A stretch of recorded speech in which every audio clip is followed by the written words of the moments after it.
ஆரம்பிக்கலாங்களா? Welcome to twin brothers YouTube channel. நான் உங்கள் பிரகாஷ். நான் உங்கள் கல்யாண். அனைவருக்கும் முதற்கண் தீபாவளி நல்வாழ்த்துக்களை தெரிவிச்சுக்கிறேன். வாழ்த்துக்கள். இன்னைக்கு என்ன பண்ண போறோம்னா, தீபாவளி ஸ்பெஷலா சிக்கன் தம் பிரியாணி 1 kg எப்படி செய்யறதுன்றதை நம்ம பார்க்க போறோம். இன்னைக்கு ஹெல்தியா இருக்காரு இந்த கல்யாணம் பாருங்க. காஸ்டியூம்ல பயங்கர ஃபேஷனபிளான தெரியாம என்னதான் நீங்க கடைக்கு வந்திருக்கு. பிரியாணி செய்ய ஸ்டார்ட் பண்றோமோ அதுக்கு ஃபர்ஸ்ட் நம்ம வந்து அடுப்பு பற்ற வைக்கணும். சுத்தமான கடலை எண்ணெய் எங்கள் வீட்டிலே ப்ரிப்பேர் பண்ணது. இதில் வந்து 200 ml ஊற்றுறோம். 1 கிலோ வரிசைக்கு 200 ml கடலை எண்ணெய். இது அளவு எனக்கு அளவு தெரியும். இது அதான் ஊற்றணும். இது வந்து 1/2 லிட்டரு இருக்கு. ஸோ இதில் வந்து பாதிக்கு கொஞ்சம் கம்மியாக.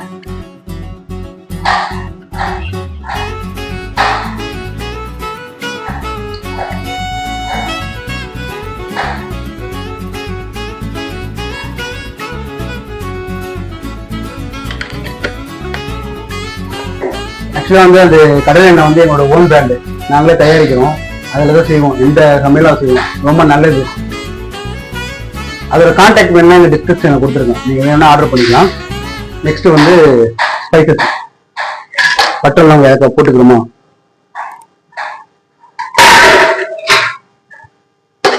ரைட்டாக வச்சுக்கணும். பட்டை பார்த்தீங்கன்னா 1 கிலோக்கு 1 கிராம் 1 கிராம் தான் போடணும்.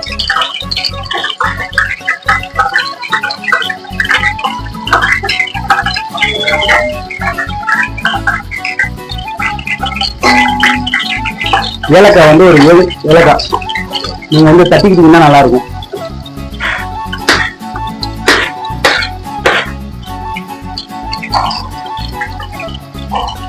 வெங்காயத்தை போட்டு வதக்கிக்கணும் நல்லா.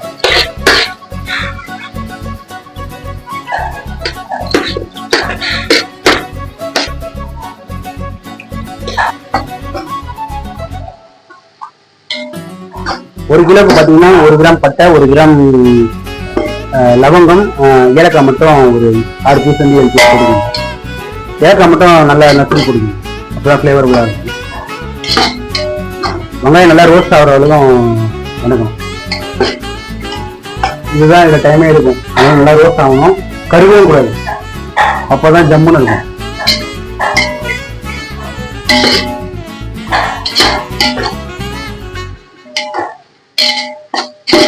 வந்து இதுக்கு தேவையான அளவுன்னு சொல்லுவாங்க. நான் வந்து உங்களுக்கு கரெக்டான அளவு சொல்லிடுறேன். என்னன்னா 2 கை வந்து 1 கிலோக்கு 2 கை போடுற மாதிரி இருக்கும். ஃபர்ஸ்ட் வெங்காயம் வதங்கும் போது 1 கை போட்டீங்கன்னா வெங்காயம் சீக்கிரமா வதங்கிடும். அதுக்கப்புறம் மசாலா ரெடி பண்ண உடனே இன்னொரு கை பார்த்து அப்புறம் செக் பண்ணிக்கோங்க. உங்களுக்கு தேவைப்பட்டா போட்டுக்கோங்க, இல்லைன்னா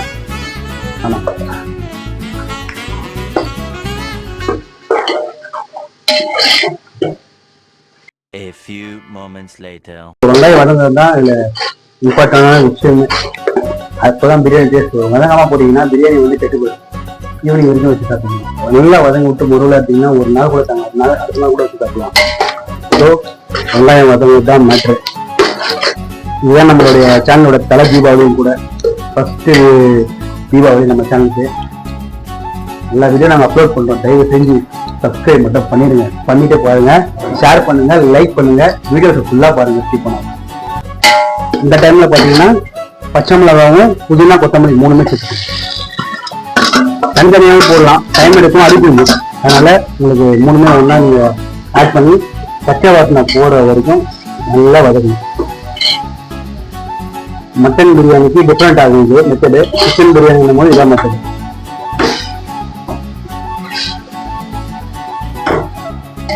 நல்லா வதங்கணும்.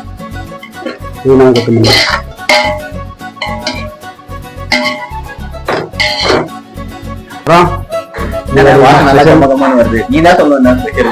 பிரியாணி சிக்கன் தம் பிரியாணி அடிச்சு அல்டிமேட் பண்றோம். இன்னைக்கு அன்லிமிட்டடா சாப்பிடுறோம். நல்லா இருக்கேன்.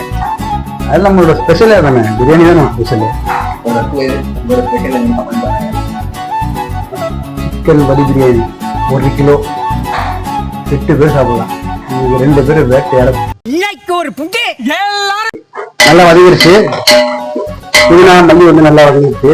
நெக்ஸ்ட் வந்து இஞ்சி பூண்டு பேஸ்ட்டை ஆட் பண்ண போகிறோம். இஞ்சி வந்து 1 கிலோக்கு வந்து 100 கிராம் 50 கிராம் வந்து பூண்டு, டோட்டல் 150 கிராம் அரைச்சி வச்சிருக்கேன். அரைச்சி வச்சுலாம் போனால் நீங்கள் கடையில் வாங்கி போடாதீங்க. அதில் வினிகர்லாம் ஆட் பண்ணுவாங்க, டேஸ்ட் இருக்காது.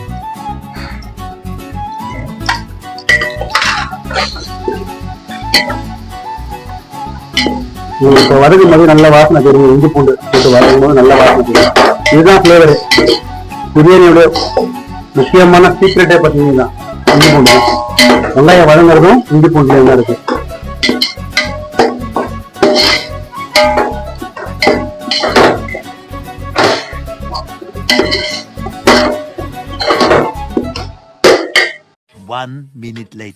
வந்து இஞ்சி பூண்டு பேஸ்ட் நல்லா வதக்கணும். ஏன்னா அந்த வாசனை போறவங்க வதக்கணும். ரொம்ப விட்டீங்கன்னா தீஞ்சு அடி பிடிச்சிடும். அதுக்குள்ள நீங்க தக்காளி ஆட் பண்ண ஆரம்பிச்சிடணும். இதுக்கப்புறம் 1 by 1 நீங்க ஆட் பண்ணிட்டு லாஸ்டா ரெடி பண்ணிடணும். 100 கிராம் அதிகமா போட்டா அது தக்காளி சாதம் மாதிரி வந்துடும். அதனால தக்காளி எல்லாமே வரும்போது நீங்க இந்த மசாலா கொஞ்சம் ஆட் பண்ணிக்கோங்க. வெறும் மிளகாத்தூள் 1 கிலோவுக்கு வந்து 10 கிராம் ஆச்சி சில்லி பவுடர், வெறும் மிளகாத்தூள், தனி மிளகாத்தூள். உங்களுக்கு கலர் வேணும்னா காஷ்மீரி போட்டுக்கோங்க. எனக்கு காஷ்மீரி கலர் வேணாம், நேச்சுரலா இருக்கும்னு சொல்லிட்டு நான் சில்லி பவுடர் மட்டும் வாங்கிட்டேன். 10 கிராம் 1 கிலோவுக்கு.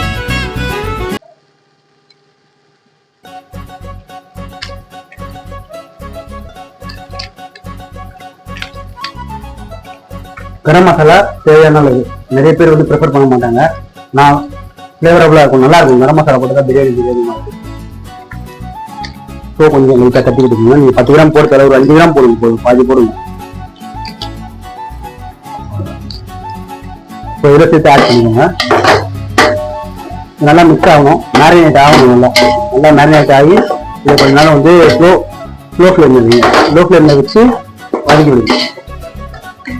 நல்லா வதங்கினா இந்த மசாலா வந்து உங்களுக்கு அந்த அரோமா வெளியே வரும்.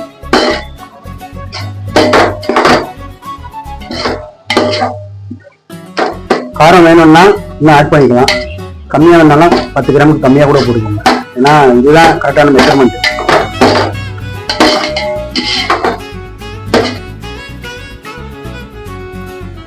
இப்போ மேரினேட் பண்ணி வச்ச சிக்கனை வந்து நம்ம ஆட் பண்ணிக்கிறோம். சிக்கன் வந்து தயிர்லையும் உப்பு, மஞ்சத்தூள், மிளகாத்தூள் கொஞ்சம் போட்டிங்கன்னா சிக்கனில் வந்து உங்களுக்கு அந்த ஐட்டம் செய்கிறோம். அது அரோமா நல்லா இருக்கும். இல்லைன்னா சிக்கன் வந்து தக்க மாதிரி இருக்கும். இது வந்து டேஸ்டா இருக்கும். இந்த மாதிரி மேரினேட் பண்ணி ஆட் பண்ணுங்க. நல்லா குக் ஆகணும். இந்த பேஸ்ட்ல பாத்தீங்கன்னா இந்த சிக்கன் வந்து நல்லா போட்டு இது பண்ணுங்க.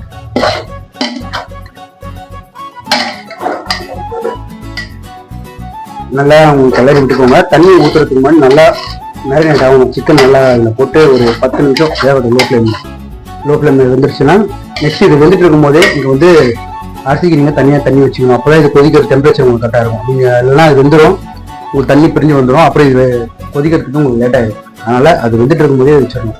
வச்சுட்டு அதில் வந்து கொஞ்சமாக கல் உப்பு ஆட் பண்ணிக்கோங்க. ஏன்னா எப்பவுமே ரைஸில் வந்து சப்புன்னு இருக்கிறதுனால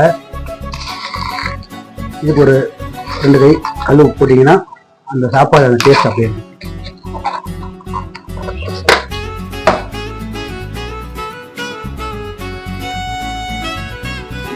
இதில் லைட்டாக இந்த இலையை போட்டுக்கோங்க.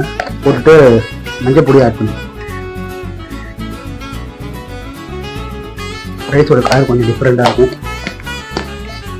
கொஞ்சம் கரம் மசாலா ஆட் பண்ணிக்கோங்க.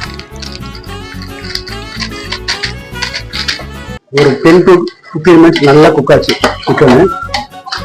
இந்த கிரேவியில் நல்லா அப்படியே மேரினேட் பண்ணி குக் பண்ணி கிண்டி விட்டுட்டே இருங்க. கிண்டி விட்ட பிறகு சிக்கன் வந்து ஹாஃப் பாயில் ஆகிருக்கும். ஹாஃப் பாயில் ஆன உடனே தண்ணி ஆட் பண்ணணும். வாட்டர் லெவல் பார்த்தீங்கன்னா 1 கிலோ அரிசிக்கு 800 ml தண்ணி. இது அளவு வச்சிருக்கேன். 800 ml கரெக்டாக 800 ml உள்ள ஊற்றிட்ட பிறகு நம்ம உப்பு செக் பண்ணிக்கலாம். உப்பு எவ்வளோ இருக்குன்னு பார்த்துக்கலாம். இந்த இடத்துல மட்டும் தான் நம்மளால் உப்பு ஆட் பண்ண முடியும். இதுக்கு அடுத்து நம்மளால் செக் பண்ண முடியும். ஸோ உப்பு காரம் செக் பண்ணணும்.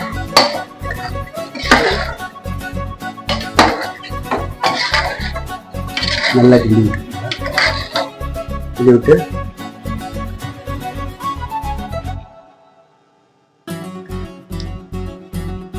உப்பு கரெக்டாக இருக்குது, காரமும் கரெக்டாக இருக்குது. போதும். வேணும்னா உப்பு பத்தாதவங்க ஆட் பண்ணிக்கலாம். கட் பண்ணிக்கலாம். எவ்வளோ அரிசி தண்ணியில் ஒரு நாள் ஒன்றும் ஆகாது. நல்ல பார்க்க நீங்கள் ஓடுங்க. எவ்வளோ ஒரு நாள் ஒன்றும் ஆகாது. யூனிட்டி இது பார்த்து கிடையாது. மீதி வந்து நீங்கள் வாங்கினீங்கன்னா கொஞ்சம் பெஸ்ட்டாக இருக்கும். அரிசி குறையாது. உங்களுக்கு வந்து ஃபஸ்ட்டு செய்கிறவங்க வந்து கொஞ்சம் ஈஸியாக இருக்கும். இல்லைன்னா ரொம்ப ஈஸியாக இருக்கும். ஓகேவா? நெக்ஸ்ட் வந்து தண்ணி வந்து கொதிச்சு நல்லா கொதி வருது. அந்த மாதிரி கொதிக்கும். அந்த மாதிரி கொதி வரையில் நீங்கள் அரிசி எடுத்து ஆட் பண்ணுங்க. ஆட் பண்ணா தண்ணி வந்து கொதிக்கிறது அடையும். இங்க பாருங்க அரிசியோட டெக்ஸ்டர் பாருங்க, கரெக்டா ஒரு நீட்டா வரணும். அரிசி வந்து உடையணும். ரொம்ப பெருசா லென்த்தியா இதுலேயே லென்த்தியா வந்துச்சுன்னா அதுல குழஞ்சிடும். இதுல வந்து ரெண்டா உடஞ்சா மட்டும் போதும். அந்த நீட்டா இருக்கணும், வேற வேறையா இருக்கணும். அரிசி பாருங்க எப்படி இருக்குன்னு கண்டுட்டு இந்த மாதிரி இருக்கணும். இது இந்த டைம்ல வந்து எடுத்து நம்ம டம்ப் பண்ணணும். அதை போட்டு டம்ப் பண்ணீங்கன்னா உங்களுக்கு வந்து கடையில இருக்க அரிசியோட பிரியாணியோட இது வந்து டெக்ஸ்டர் நல்லா இருக்கும் பாருங்க. நல்லா ஆயில் தெரிஞ்சு வந்திருக்கு பாருங்க, தரமா வந்துருக்கு. இது வச்சு நல்லா கிண்டிக்கணும். இதை வச்சு கிண்டினீங்களா கறி உடையாது. இப்போ இதுல வந்து எடுத்து நம்ம கொஞ்சம் கொஞ்சமா அதில் ஆட் பண்ணிக்கணும். நல்லா இதுல ஃபில்ட்ரேஷன் நல்லா தூக்கி போட்டீங்கன்னா நல்லா ஃபில்டர் ஆகும். அது தூவி போட்டுக்கோங்க.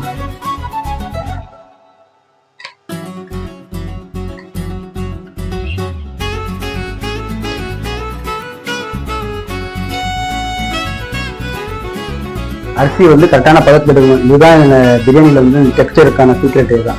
இன்னும் கொஞ்சம் வெந்துருச்சு வச்சுக்கோங்களேன், அதுல சாப்பிட்றதுக்கு உங்களுக்கு நல்லா இருக்கும். ஸோ இந்த கடை மாதிரி உங்களுக்கு வந்து அந்த டெக்ஸ்டர் கிடைக்காது. ஸோ இந்த நீட்டா அந்த பாசுமதி நீட்டா வரும்.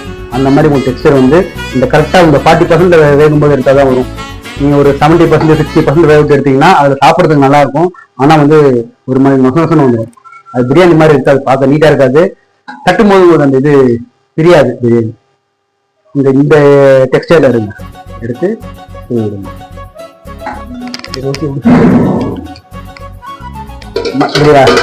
மொத்தமா தட்டிக்கோங்க. லைட்டா உள்ள வச்சு இந்த மாதிரி பண்ணிடணும். ஏன்னா அப்பதான் இந்த கிரேவி இறங்கும், கரெக்டா அடி பிடிக்காம இருக்கும். இதுல தண்ணி வந்து அரிசிக்கு மேல லைட்டா இருக்கணும், கொஞ்சம் கம்மியா இருக்கு. ரொம்ப ஊற்றினாலும் குழஞ்சிரும். இந்த நம்ம பாயில்டு பண்ண தண்ணி இருக்கு பார்த்தீங்களா, அதை எடுத்து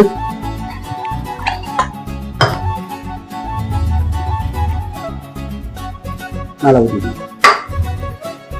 கலர் வந்து எக்ஸ்ட்ரா அடிஷனல் தான். கலர் ஆட் பண்ண மாட்டேன், நான் சஜஸ்ட் பண்ண மாட்டேன். நீங்க வேணும்னா கலர் போட்டுக்கலாம். அது நாட் குட் ஃபார். இப்போ தண்ணி வந்து இந்த மட்டத்துக்கு மேல வந்துச்சுன்னா பாத்தீங்கன்னா தெரியும் இதுல இருக்கும்.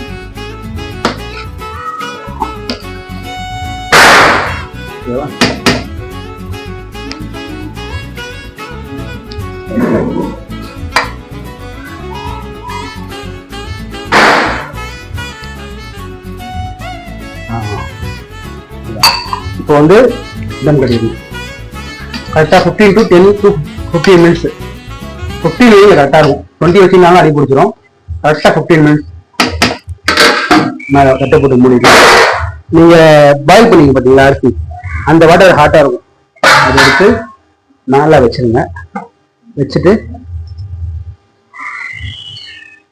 கரெக்டாக லோ ஃப்ளேமில் வச்சுருங்க. லோ ஃப்ளேம் வச்சுட்டு 15 minutes கரெக்டாக வச்ச டைம் 15 minutes கழிச்சு தம் ஓபன் பண்ணிடலாம். ஓகேவா, கட் பண்ணிடலாம். ரெடி ஆயிடுச்சு. 15 நிமிஷம் ஆயிடுச்சு. தம் எடுக்க போகிறோம். பிரியாணி எப்படி இருக்கு பாருங்க.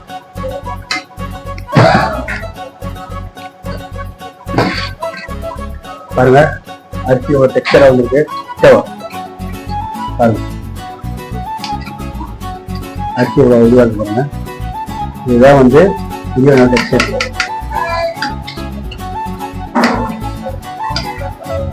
அடி பிடிச்சிருக்காது பாருங்க. கீழே சுத்தமா அடி பிடிக்காது. இப்படிதான் இருக்கணும். இதான் மெஷர்மெண்ட். கடை பிரியாணி தான் 1 kg கறி பிரியாணி சூப்பராக வந்துருக்கு பாருங்க. நம்ம சேனலுக்கு சப்ஸ்கிரைப் பண்ணுங்க, லைக் பண்ணுங்க, ஷேர் பண்ணுங்க.